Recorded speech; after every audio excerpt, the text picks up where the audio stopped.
The Senate has passed a $2 trillion coronavirus relief bill, the largest economic rescue package in U.S. history.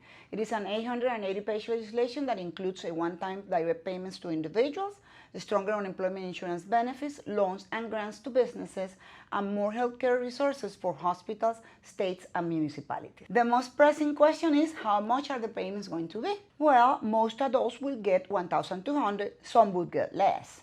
And there will be an additional $500 for every child aged 16 and under. Just one for now, but there are proposals for additional payments. Like I always say, the best answer to any tax questions is, it depends. It will depend on your income, but not just your earned income, but your adjusted gross income, a concept that we need to know. Also, you need to have a valid Social Security number to be eligible for the stimulus payment. Single adults with AGI or adjusted gross income of $75,000 or less would get the full amount of $1,200. Married couples with AGI of double $150,000 or less will get $2,400. Head of households with AGI of $112,500 or less would get $1,200. The payments will phase out, meaning it would decrease until it stops altogether for single people with AGI of $99,000 or married people with AGI of $198,000. It will be 2019 taxes, but if you haven't filed or you filed for an extension, then you can use your 2018 return. Nope, you need to have filed a tax return, at least 2018. So if you have not filed, you need to go file right now.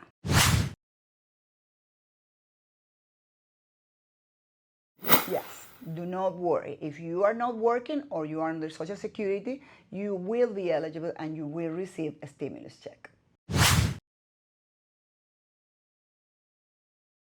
No, your stimulus check is not subject to offset, but there is a possible exception for child support payments. So how do I know what my AGI is? If it's 2018 tax return, look at your Form 1040, line 7. If it's a 2019 tax return, look at your Form 1040, line 8B. A lot of people have been laid off because of the coronavirus.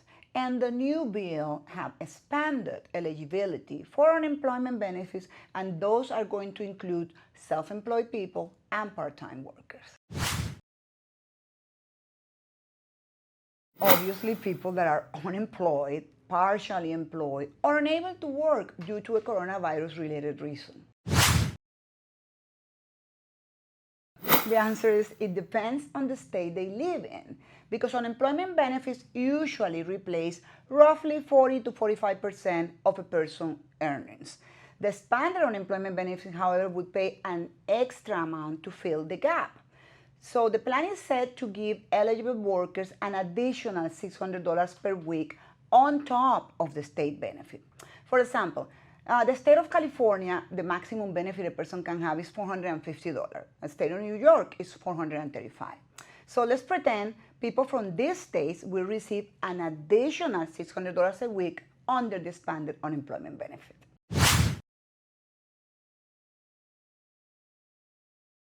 In the past, self-employed individuals will not be eligible to collect unemployment, but with the new bill, yes. Self-employed individuals would be eligible for unemployment benefits, and they will be calculated based on prior income using a formula from the Disaster Unemployment Assistance Program.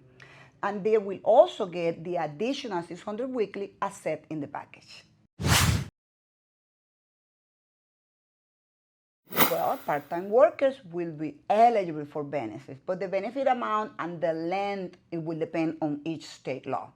They will also be eligible for the additional $600 a week benefit. Well, these people will be also covered and will be eligible to collect unemployment benefits and the additional $600 a week. Many of the states provide 26 weeks of unemployment benefits. With the new bill, it will be an additional 13 weeks added to those benefits for each state. But the total amount cannot exceed 39 weeks, and the extra $600 would last up to 4 months.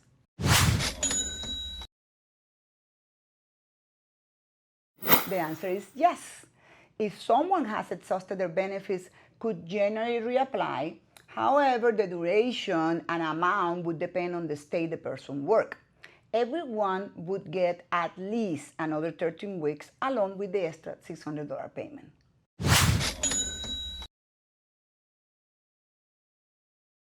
No, please, this is one of the biggest mistakes people make. Unemployment compensation is taxable, so you need to have federal and state withholding as this is taxable income. There has been a lot of talk even before the COVID-19 about student loans, the possibility of having a student loan forgiveness. And with the bill, there's establishment of a suspension of payments of interest. There will be an automatic suspension of payments for any federal student loan until September 30, 2020. No, the bill says that interest shall not accrue on the loan during the suspension period.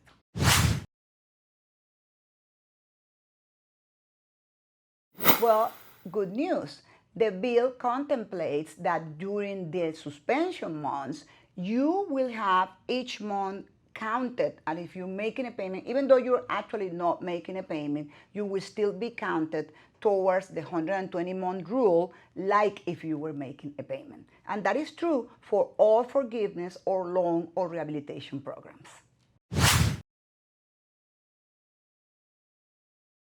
Yes. So it's the same thing it will be with the seizure of tax refunds, because when people are having wage garnishment for not paying their student loans, they could also have seizure of their tax refund. All of this is going to be suspended as a federal benefit in the period of not collecting or not making the payments for your student loans.